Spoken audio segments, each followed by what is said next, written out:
Errefluxurik ez badago, honako hauek egin ditzakegu. Push, stop, push garbiketak errepikatu, odol errefluxua egiaztatuz. Pazientearen besoa mugitu, konpasaren mugimendua eginez eta besoa gorputzera hurbildu. Pazientea agondu edo goratu.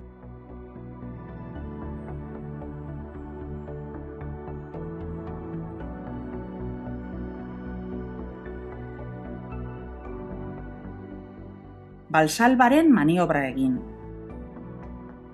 Errefluxua lortu ondoren, 20 zentimetro kubiko serumarekin garbitzen da, push, stop, push teknika eginez. Lortu ezean, ez kendu kateterra eta baloratu ospitalera deribatzea, urokinasa protokoloa aplikatzeko eta bere mediku arduradunarekin harremanetan jarri.